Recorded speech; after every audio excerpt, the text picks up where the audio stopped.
Las 8 de Hoy por Hoy en SER Podcast.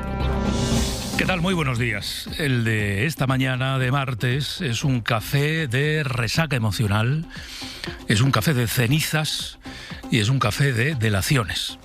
No sé si habrá café suficiente para todo o si habrá que echar mano también de alguna infusión. Relajante, por supuesto. Este es ahora mismo un país al rojo vivo. Es un país que vibra con la selección, con la roja. Es un país que se estremece con el fuego. Y es un país que se pasma con las confesiones de algunos empresarios investigados por la justicia y que han decidido colaborar. Y este es, con permiso de todo lo demás, el asunto más relevante esta mañana. Miguel Ángel Campos, muy buenos días. Hola, buenos días, Pedro. Vamos a poner en orden las novedades que fuimos conociendo ayer, porque son bastantes, porque suponen un contratiempo considerable para la estrategia de defensa de José Luis Rodríguez Zapatero en el caso del rescate de la compañía Plus Ultra. Hablamos de este caso en concreto. El juez tiene desde ayer 3 escritos de 3 empresarios o directivos. Uno de ellos es el amigo, persona de confianza y socio de Zapatero, esto es lo que dice él, en Análisis Relevante. Así se presenta él, como socio en la creación de esa consultora. Y hay otros 2 escritos de 2 directivos de la compañía Plus Ultra. Y entre los 3 componen un bodegón un poco oscuro sobre los supuestos manejos del expresidente Miguel Ángel en el rescate de esa compañía. Sí, el amigo es el empresario Julio Martínez, que sitúa a Zapatero en la cúspide de la trama para el tráfico de influencias. Dibuja al expresidente como el verdadero jefe, quien se encontraba en la sombra al mando de la empresa clave. Análisis Relevante marcaba la estrategia y captaba clientes, entre ellos Plus Ultra. Dice que fue Zapatero quien le ofreció a la aerolínea y le informó sobre la concesión del rescate de 53 millones días antes de que lo aprobase la SEPI. Martínez reconoce que pactó con Plus Ultra una comisión de éxito del 1%, más de medio millón, y honorarios mensuales para Zapatero. También han presentado, como decías, escritos de confesión los directivos de Plus Ultra, Julio Martínez Sola y Roberto Rosselli, que confirman los extremos reconocidos por el amigo de Zapatero y el pago de ese 1% a 3 empresas de Julio Martínez por conceptos falsos. Los directivos de Plus Ultra dicen no tener constancia de que Zapatero ejerciera algún tipo de influencia ante la SEPI para conseguir el rescate, pero unos días antes de la concesión, la compañía fue informada de la aprobación por Julio Martínez. Martínez Sola, Pedro, admite además un hecho relevante. Dice que los discutidos WhatsApps del ex CEO de Plus Ultra, Rodolfo Reyes, prueba clave contra Zapatero, reflejan fielmente la realidad. A ver, el efecto Aldama ha tardado muy poquito en poderse medir. Claro, la libertad del culpable. Podríamos cambiar la letra de la canción, ¿no? Y decir aquello: si me das a elegir entre el catre y la cama, entre el adosado y el talego, pues resulta muy inspirador para otros supuestos delincuentes. Hay que recordar que estas 3 personas que envían esos escritos están investigados, están imputados. Tiempo habrá de ver de qué les sirve en este caso. Pero lo cierto, Miguel Ángel, es que esos 3 escritos, el contenido, esos 3 relatos o confesiones complican la estrategia de defensa del expresidente. Mucho, porque los 3 empresarios le señalan en el vértice del entramado. Zapatero negó que conociera a los implicados de Plus Ultra hasta mucho después del rescate. El CEO de la compañía dice que no fue así y que le llamó desde un teléfono oculto. Añaden que los pagos se produjeron a la empresa titulada por Julio Martínez, que aparentemente ejercía una función de testaferro. Y es cierto que Zapatero recibió pagos de esa empresa de Martínez. El expresidente dice que fueron pagos por labores de consultoría efectivamente realizadas. Los empresarios sostienen que no, que eran comisiones por objetivos cumplidos y que los conceptos de pago eran falsos. Será determinante lo que los empresarios, más allá de sus escritos, puedan demostrar en sus comparecencias ante el juez, como la que se espera hoy, Pedro, de quien fuera amigo de Zapatero, Julio Martínez.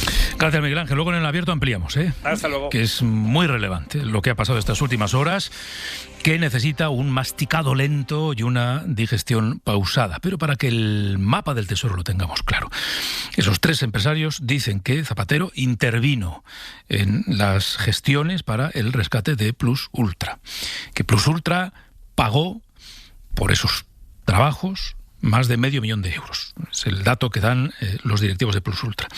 Y que Zapatero era en realidad quien lideraba, como un socio en la sombra, ese despacho, Análisis Relevante, al frente del que se puso a Julio Martínez, que declara hoy en la Audiencia Nacional. Bueno, este es un poco el escenario que se dibuja en esos escritos. Ya saben que todo proceso judicial es un choque de versiones. siempre. Y en todo proceso judicial las versiones se someten a comprobación.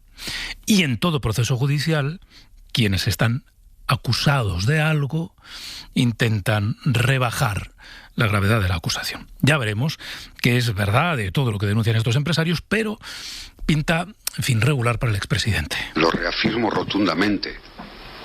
No tuve ninguna intervención, no hablé con nadie, absolutamente con nadie del sector público sobre el rescate de Plus Ultra. Y eso es una verdad incuestionable. No habrá nadie que pueda decir lo contrario. Y por tanto, no ejercí ni el más mínimo influencia, ni la más mínima. Ni nadie me lo pidió, Y el trabajo que yo he hecho para Análisis Relevante es un trabajo profesional, como he hecho para otras consultoras. Los clientes de Análisis Relevante son los clientes de Análisis Relevante. Yo no gestionaba Análisis Relevante, yo trabajaba para Análisis Relevante. Bueno, al juez en su declaración Rodríguez Zapatero le dijo esto que acaban de escuchar y que de manera un poco panorámica afecta a la versión sobre varios de los elementos de este caso que han dado en esos escritos de ayer. Luego lo ha ido repitiendo también en, por ejemplo, su comparecencia en el Senado. El Partido Socialista de momento no emite muchas señales, no hay cambio de posición, al menos en público, y se mantiene esa confianza en el expresidente. Guillermo Lerma, buenos días. Buenos días. La mantienen en Moncloa y en Ferraz, donde el mensaje sigue siendo el mismo. Confianza en el expresidente y respeto a la presunción de inocencia. Nada mueve a Sánchez de la posición que él mismo fijó el día que estalló el caso. Su postura no cambia pese a que la realidad de Zapatero sí lo ha hecho. La confesión de Julio Martínez y de los directivos de Plus Ultra ponen en entredicho la credibilidad de su declaración. La que hizo en la Comisión de Investigación del Senado y hace un mes ante el juez. El relato del dirigente socialista sobre su relación con Análisis Relevante, sobre sus vínculos con la aerolínea venezolana, sobre las gestiones para que consiguieran el rescate, choca con la del resto de investigados. Aún así, la orden en el PSOE es no dejarlo caer políticamente. En la dirección se limitan a enmarcar las confesiones en la estrategia de defensa de los empresarios, pero el cierre de filas en la cúpula socialista, Pedro, no disipa las dudas que sí reconocen varios dirigentes del partido a otro nivel. Admiten que Zapatero queda en una posición muy delicada y que la decisión de Sánchez de no marcar distancias es muy arriesgada. Se está pidiendo una confianza ciega, dicen, defender al expresidente sin tener armas para hacerlo. Gracias, Lerma. Luego vamos a volver sobre las andadas en el tiempo del abierto también contigo. En fin, la duda es muy humana, ¿no? Y cuando se van acumulando, al menos versiones, ya veremos si además son evidencias, pero al menos versiones, tiene todo el sentido que haya quien dentro del PSOE, aunque la posición pública sea la que es, tenga alguna duda. Por cierto, que ha pasado yo creo que más de un mes, ¿no? Y de momento Zapatero o no ha podido, o no ha querido, o está esperando a otro momento procesal, no ha podido o no ha querido aclarar ante el juez, tampoco ante la opinión pública, el origen de las joyas que, ya saben, la policía encontró en su despacho en la calle Ferraz. Pero ojo, que a esta hora tenemos una novedad también muy relevante que tiene que ver con otro caso. Ya saben que el Consejo del Poder Judicial tiene varios expedientes abiertos al juez Peinado. Uno de ellos, el más reciente, por sus opiniones sobre los policías que protegen a Begoña Gómez y a los que vino a señalar como posibles compinches en una hipotética huida de la mujer del presidente. Bueno, ese asunto se llevó al Consejo del Poder Judicial y se le abrió un expediente. Ojo, aquí tambores, deberían sonar tambores, vale. El instructor del expediente propone archivar el expediente. Tampoco en este caso ven que haya que actuar contra el juez Peinado. Y ese expediente y todos los demás van hoy a la permanente del Poder Judicial. Pedro Jiménez, muy buenos días. ¿Qué tal? Buenos días. El promotor de la acción disciplinaria ha propuesto, sí, archivar la queja contra el juez Peinado, que aseguró que los policías que escoltan a Begoña Gómez pueden ayudarla a fugarse cuando decidió retirarle el pasaporte. Fue el ministro de Interior el que envió una carta a la presidenta del Consejo del Poder Judicial instándola a abrir ese expediente que ahora va camino del archivo. Isabel Perelló y Grande Marlaska apuntaron a una falta grave por desconsideración a los policías, pero el promotor les recuerda que para poder actuar contra los jueces, cuando incluyan expresiones impropias procedentes, extravagantes o manifiestamente ofensivas, hace falta que el Tribunal Superior que conozca del recurso, en este caso sería la Audiencia de Madrid, lo impulse, y eso pues no ha ocurrido. Esta es la propuesta que avanza a esta hora la SER, y también podemos adelantar que se analizará esta mañana en la Comisión Permanente del Poder Judicial junto a todas las quejas que se han presentado contra Peinado, entre ellas las del ministro Bolaños, que también van con propuesta de archivo. Puede ocurrir que de todas las quejas que se han presentado contra la instrucción del juez Peinado en este y en otros casos, de todas las quejas, ni una sola vaya a requerir una sanción. Nada, ni una. Tampoco esta. Siempre hay un resquicio para que no tenga consecuencias. En fin, bueno, pues esa es la noticia que les hemos contado hasta ahora y sobre la que volveremos también en el tiempo del abierto. Decía que esta mañana tenemos café con sabor a delación y a cenizas. Se nos está quemando una parte del país este verano. Me van a perdonar la expresión, pero el fuego está encabronado. Y allí donde salta la chispa, nos está devorando. El incendio de Guadalajara es el más grave de este verano por la superficie afectada. Ayer eran 26.000 hectáreas. Hubo un salto considerable, por cierto, de las 16.000 que contábamos a primera hora de la mañana a 26.000 en la actualización que se hizo ayer. Pero pues serán más, porque el fuego sigue fuera de control. Guadalajara, Jesús Blanco, buenos días. Hola, Pedro, buenos días. Sí, 6 días después sigue fuera de control. Todavía no ven el final. Juan José Fernández es director de la emergencia. El incendio, como digo, está lejos de ser controlado. No es un escenario que ahora mismo estemos barajando. En Soria se empiezan a desalojar las primeras localidades como Retortillo. En Guadalajara son 34 pueblos evacuados. Los alcaldes, los vecinos están desesperados. Piden ayuda, como la alcaldesa de Miedes de Atienza, Celia Pérez. Voy a pedir, por favor, hacer ruido, pasar mensajes a conocidos en los estados, a quien queráis, por favor, que nos ayuden, que la Sierra Norte se ha calcinado y que va a llegar hasta la Sierra de Soria. Por Dios, que nos ayuden, que traigan agua. Hacer ruido. Yo creo que somos tan pocos que no hacemos ruido. No sé cómo lo podemos hacer. Hay trabajando medios de Castilla-La Mancha, Castilla-León, Madrid, del Ministerio, la UME, y se incorpora también la Junta de Andalucía. Hay otro fuego que ayer obligó a evacuar varias localidades en la provincia de Segovia. Se declaró a primera hora de la tarde en un camino, en Brieva, y empezó a devorar territorio. Radio Segovia, Rebeca Barroso, buenos días.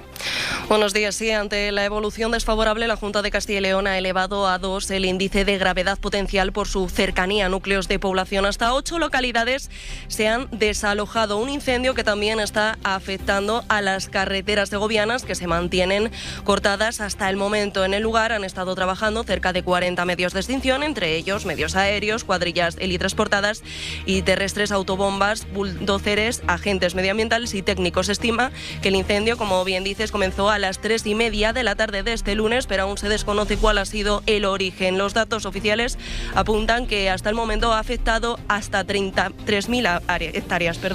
En Aragón, el incendio de Orés va camino de quedar controlado y extinguido en los próximos días, pero mientras en la comarca de los Cinco Villas respiraban, en el maestrazgo turolense saltaban de nuevo las alarmas. Otro fuego, otra localidad desalojada, cientos de personas fuera de sus casas. Vamos hasta Aragón. Esther Orera, muy buenos días. Buenos días. Son ya 1.000 hectáreas las afectadas, según la última actualización del Gobierno de Aragón, de este incendio que se declaró ayer por la tarde en Ejulbe y que obligó esta pasada medianoche al 112 Aragón a emitir un ES-Alert para evacuar la localidad de Molinos a consecuencia de la evolución de las llamas. Son unas 230 personas las que residen allí, a los que hay que sumar a los veraneantes y también a 3 masías. Se ha preparado el pabellón de Alcoriza. El incendio se localiza en el puerto de Majalinos, una zona que ya resultó afectada por un incendio forestal en el año 2009. Permanece cortada además la carretera A1702, mientras, como decías, en la provincia de Zaragoza, los vecinos de las 6 localidades desalojadas por el incendio de Orés en la comarca de Cinco Villas han podido regresar ya a sus casas.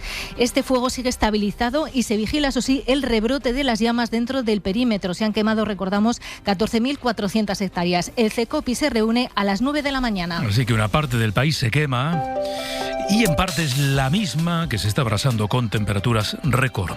Se están batiendo registros. Este verano pasó en Barcelona, ha pasado esta semana en Palma con la noche más calurosa desde que se anotan datos. Esta semana en la que algunos lugares van a superar o alcanzar los 45 grados. Nuria Seró, buenos días. Muy buenos días. Esta tercera ola de calor durará hasta el jueves. Será el día álgido y, como bien decías, el jueves en Murcia se podrían alcanzar los 45 grados. Temperaturas muy altas, aunque hoy ya tendremos esa crisis de los 40. Se podrán alcanzar en Albacete, Ciudad Real, Córdoba, Granada, Jaén, Lleida, Murcia, Teruel, Zaragoza.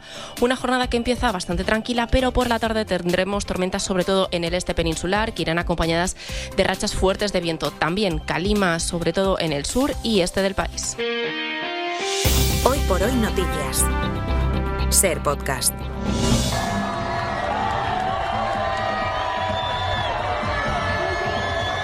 Bueno, lo de ayer en Madrid fue una especie de éxtasis colectivo, cientos de miles de personas, gente, mucha gente, casi 2 millones como dicen. Bueno, pues tampoco igual, porque fue una expresión masiva de euforia, de identificación con un equipo, con una camiseta, con un sentimiento. Sampe, buenos días. Muy buenas, algo impresionante, único, que comenzó tras aterrizar los jugadores en Madrid con una visita a Zarzuela y a la familia real, con el agradecimiento del rey Felipe VI. Le habéis sabido meter vuestra garra, vuestro aguante y audacia, combinando cabeza y corazón, armándoos de paciencia sin desesperados y siendo fieles a vuestro estilo y sistema tan característicos. Habéis sido piña, equipo, solidarios, generosos. Habéis ganado con gallardía. Siguió luego en Moncloa la recepción del presidente Pedro Sánchez. Son 2 de 2 y bueno, ¿por qué no en 2030 soñar con que no hay 2 sin 3? Y encima siendo España país anfitrión del Mundial en el año 2030. Que pide esa tercera estrella se vivió intensamente con la rueda por las calles de Madrid, que siguieron esos 2 millones de aficionados que dicen, y que desembocó luego en Cibeles. Fiesta final, actuaciones de Viva Suecia, Lola Índigo, Ana Mena, Arde Bogotá y Aitana, que cerraba la fiesta con superestrella, pero la sorpresa final fue un vídeo de felicitación muy especial de Shakira. Quiero felicitar a La Roja y a España por este triunfo tan merecido. Han sido un equipo que realmente le ha demostrado al mundo lo que es trabajar en cooperación, lo que es tener una sola mente y un solo corazón. Y bueno, ya me dicen por aquí todos que soy el talismán de España, pero la verdad es que España me da suerte a mí. Y luego pasaron varios protagonistas por el larguero, el ejemplo, el del capitán Rodri. Es impresionante, muchísimo más casi que la Euro, impresionante el apoyo del país. Me dijiste en París con el Balón de Oro, nos queda ganar el Mundial. ¿Ahora qué nos queda? ¿La siguiente Eurocopa? La siguiente, a por más, esto no para. Pues de momento sea por más, España va a estrenar la segunda estrella en el mítico Wembley contra Inglaterra en la primera jornada de grupos de la Liga de Naciones. Gracias, Sampe, hasta luego. Chao. Y las últimas horas nos han dejado un posible nuevo caso de violencia machista, el asesinato de una mujer, supuestamente a manos de su pareja, que después se suicidó. La pareja había pedido que se le sacara del sistema Biogen hace algunas semanas. Ha ocurrido en Málaga. Hasta allí nos vamos, Nieves Egea. Buenos días. Buenos días. El hombre y la mujer estaban en ese sistema Biogen desde el año 2023. Él tenía una orden de alejamiento de ella, pero se retiraron esas medidas de protección hace escasas fechas de mutuo acuerdo, según fuentes cercanas a la investigación. La mujer se llamaba María, tenía 30 años. Su cuerpo fue encontrado con signos de apuñalamiento en el interior de su domicilio en el centro de Antequera. Su expareja, un hombre de 35 años, se suicidó poco después, arrojándose al vacío desde uno de los muros de la Alcazaba. Tenían 2 hijos en común de 4 y 7 años que quedan huérfanos. En la agenda del día hay que anotar algunas cosas. Por ejemplo, los cambios en la ley del tabaco que hoy va a aprobar el Consejo de Ministros. Mariola Lourido. Los 8 millones de fumadores que hay en España, casi el 26% de la población adulta, lo tendrán más difícil. La nueva ley del tabaco prohíbe fumar en terrazas marquesinas, andenes, campus universitarios, piscinas de uso colectivo, estadios de fútbol, conciertos al aire libre, vehículos laborales o a 15 metros de hospitales, colegios y parques infantiles. No se podrá fumar ni tampoco vapear, porque otra de las claves de la norma estrella de sanidad es la equiparación de los cigarrillos electrónicos con el tabaco convencional. Y por primera vez los menores tendrán prohibido el consumo más allá de la venta. El Consejo de Ministros aprobará también la polémica ley del medicamento. Ambas pasan a las Cortes con la incertidumbre de si al Gobierno le quedará tiempo y tendrá apoyos suficientes para sacarlas adelante. 8:20, 7:20 en Canarias. Para no perderte ningún episodio, síguenos en la aplicación o la web de la SER, Podium Podcast o tu plataforma de audio favorita.